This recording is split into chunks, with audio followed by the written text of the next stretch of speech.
Are you prepared for update 1.20 for Minecraft? It's coming out on June 7th. And here in today's video, I'm going to show you everything you need for everything in this update. Now, as for everything for trims, here is everything you need for every trim. For the for the eye armor trim, you need the trim, the end stone, and 7 diamonds. This armor trim can be found in end cities.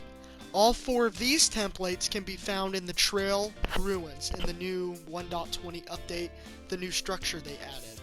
If you use a brush on suspicious sand in these trail ruins, you can potentially get one of these templates as a drop. And they're all crafted with a piece of terracotta and 7 diamonds. And if you're wondering what formation do you actually use, it's the same formation every time. For instance, let me go ahead and use a tied armor trim. You put your block, you make sure you put the trim on top, the block here, and your diamonds like that. You need 7 for every trim, however. And that's how you duplicate the trims. That's the recipe. Anyways, moving on. Now that I got these trims over with, the snout armor trim is made with a piece of blackstone and 7 diamonds. It can be found inside of bastion remnants. The spire armor trim can be found inside of end cities, and it is made of purple blocks and 7 diamonds. The sentry armor trim is made of a piece of cobblestone, 7 diamonds, be found in pillager outposts. The vex armor trim is made with also a piece of cobblestone and 7 diamonds. This armor trim can be found inside of woodland mansions. The wild armor trim is made with mossy cobblestone and 7 diamonds. This can be found inside of jungle temples. This right here is the netherite upgrade template. Like, you put this on your diamond armor nowadays and you can be able to upgrade it. I'll show you how this works a little later, but it is made with netherrack and 7 diamonds. This can be found in bastion remnants. This is the rib armor trim. It's made with 1 netherrack and 7 diamonds. This armor trim is found inside of nether fortresses. This is the silence armor trim. It is made with a cobbled deep slate and 7 diamonds. This can be found inside of ancient cities. This is the ward armor trim. It is made with 1 cobbled deep slate, 7 diamonds, and this can be found inside of ancient cities as well. This is the tide armor trim. It is made with 1 prismarine brick and 7 diamonds. This is actually a special one because this is can be dropped by the Elder Guardian if it is killed.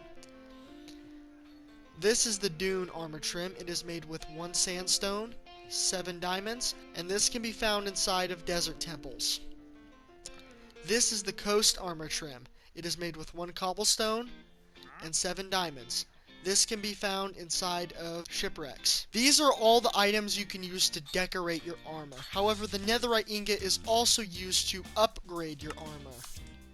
I will show you how that system works right now. For instance, let's say we want quartz. We go up to our station. What you need to do first, before you use any of your templates, make sure you have a duplicate that you have crafted. Make sure, because if not, you'll lose it and you'll have to find a new one, and it's a pain in the ass. Trust me, it is. I'm actually going to debunk a myth here for a second, and I'm also going to show you guys something really cool. This also works with turtle shell helmets. Did you guys know that? That's pretty cool. This can work with all armor types. Alright, that's basically all the armor trims simplified and how to use them. Now let's move on to a different feature. Next we are going to be talking about bamboo wood. They actually changed it to be a little less OP. Now you have to craft a block of bamboo using 9 bamboo, and then you can convert it to planks. Or how to get mosaic is basically the mosaic bamboo. You basically get your slabs and you can do that. And that's how you make your mosaic. And then if you want to, you can go ahead and also do a little bit of this. Bam, bam, bam. You can make stairs with it. And you can make slabs with it as well. And the same applies to the regular bamboo as well. You can make bamboo plank stairs, bamboo plank slabs, pressure plates, buttons, pretty much anything you can make with bamboo. That is bamboo simplified. I'll show you a little bit more about bamboo here in a sec. Next, I'm going to be showing you guys how to make a automated bamboo farm. If you don't want to see that, skip to this timestamp. But it is very useful to gather a crap ton of bamboo wood. So let's sail off. You don't have to build it in the ocean. I just did it for dramatic effect because I had a raft and I thought it looked cool. Basically, you want to build yourself a little platform here. I'm building you guys a simplistic automated bamboo farm. I'm not no mumbo jumbo here. I'm just going to show you a simple one. If you want to look at a more advanced one, you can gladly go down in the description below and you should find one. For this farm, you of course are going to need some bamboo. So I'm going to go grab me some.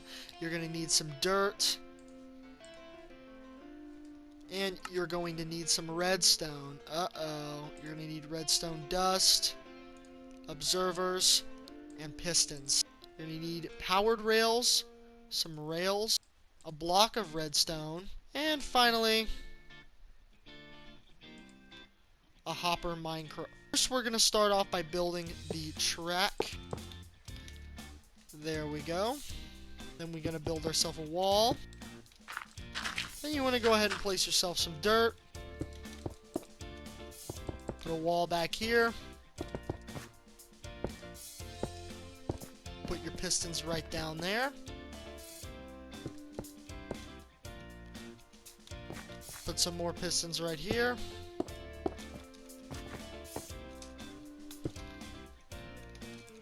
So far it should look such.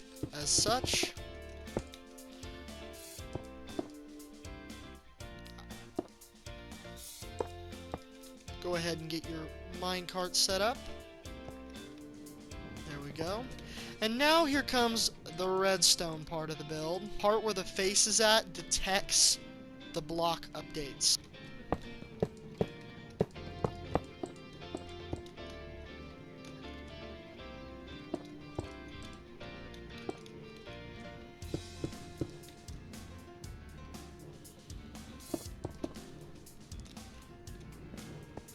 Put some redstone down there.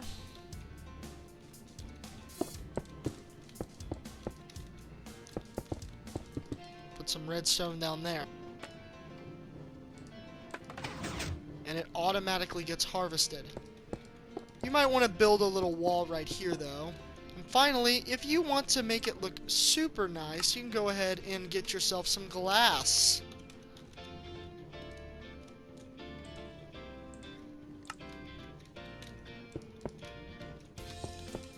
That way, all your bamboo can grow. And I would go ahead and actually place bamboo here so that way, then get your first harvest.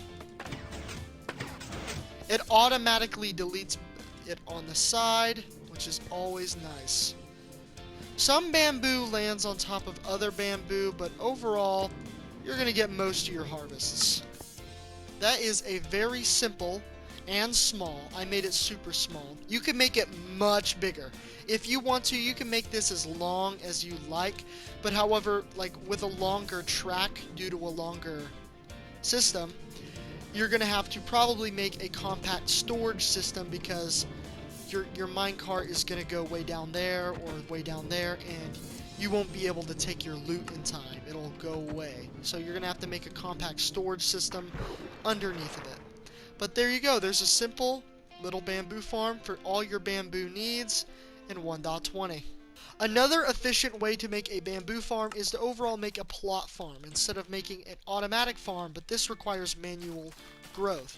And a tactic for bamboo, do not leave your bamboo like this. It'll take longer to grow.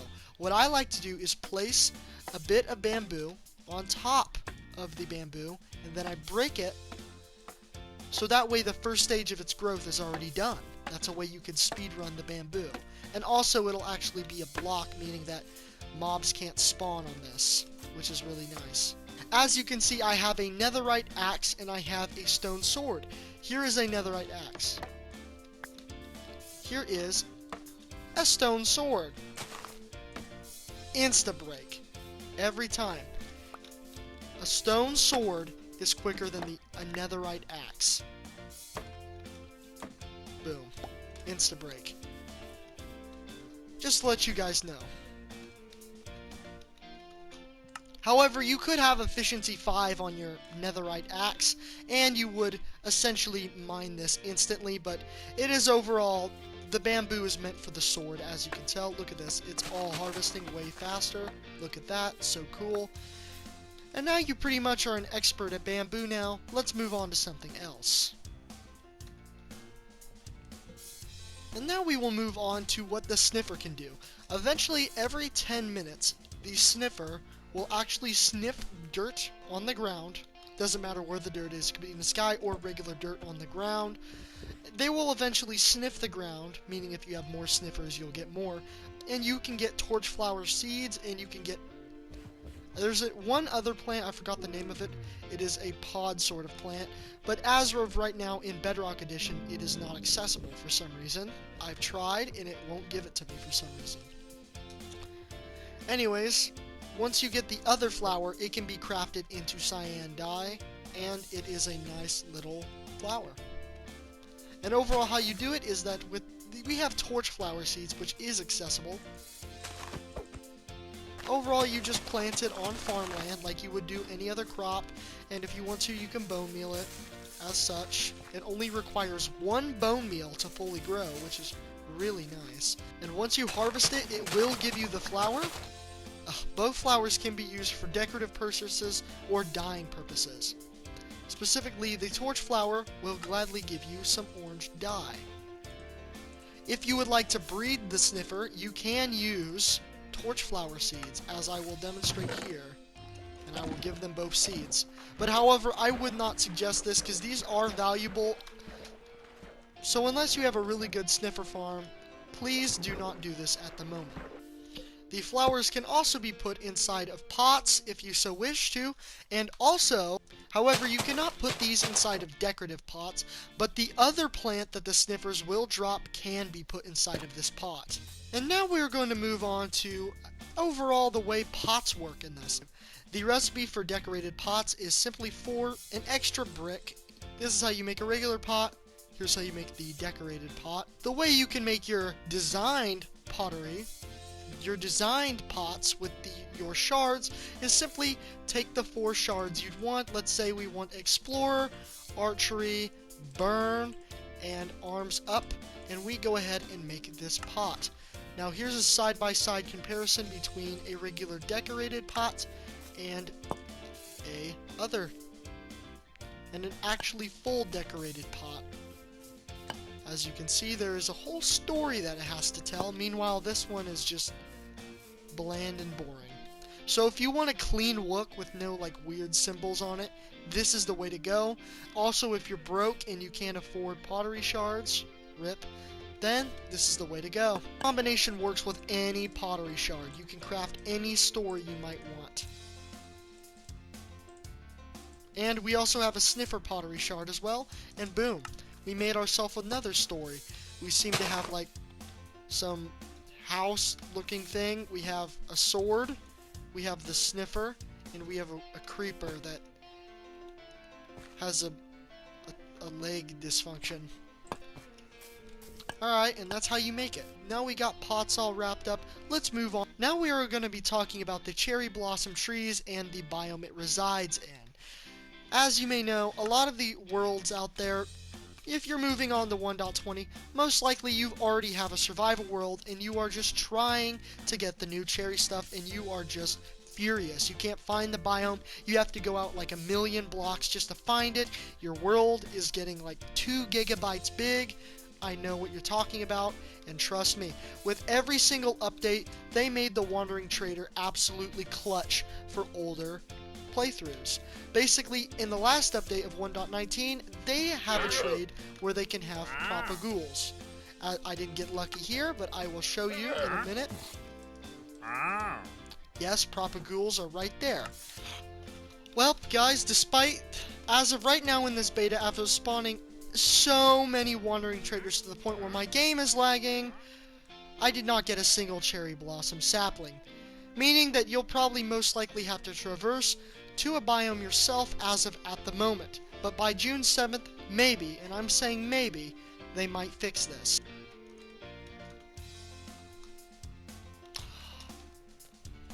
Perfect. Using /locate, I was able to find this beautiful cherry grove biome right next to a meadow. I do believe that's actually where they usually spawn close to. And as you can see, just the grass is this beautiful acacia color. It is so nice.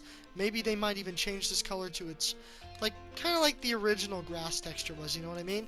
Mobs can spawn in this biome, and pretty petals are dropped from these trees that have these ambient particles that are severely lagging my game. And overall, this is the new cherry log, which kind of looks like a delicious sweet roll cake. Overall, here's the complete setup of everything. We have trapdoors, we have stairs, we have the log itself, we have fences, slabs, the door, the fence gate, the planks, a cherry boat, and also a sign. I am curious about something. Oh, hey cow. I'm curious about something. You break one flower petal, you usually get about 4. How many do I get? I get 4. How many am I going to get with fortune? Guys, fortune, however, does not work. It actually depends on how many petals you can visibly see on the tile. If I break this one, it'll give me 4. If I break something like this, it'll give me 1. And something like this, it'll give me about like 1 as well. Fortune does not matter with pink petals. You just need to look at the petals and see how much it does. And I do believe the petals actually do regenerate. You have to wait a certain amount of time, though, due to the nature of it. It works like sea pickles. The more you place on one block, the more you get here. And these would be actually extremely well for compost farms. So keep that in mind. Does it work? Oh wow! You can use bone meal on pink petals. The more you know. And now that was the entire biome showcased in all of its features, including its blocks and mechanics. Now we're going to be moving on to something else. Overall, you need a lot of bamboo, a lot of bricks to make your different types of pots and everything. You need to have efficient scuba diving gear, such as night vision potions, because as you just saw, it completely lights up the water. Water-breathing potions, preferably a turtle shell helmet at least, so that you can find your sniffer eggs and you can set up a sniffer platform and even a sniffer automatic farm. Check out Rayworks, he made one. He's literally a goat at this type of stuff. Anyways, I hope you guys enjoyed this guide on 1.20. I hope you enjoyed. Like and sub if you did, and goodbye.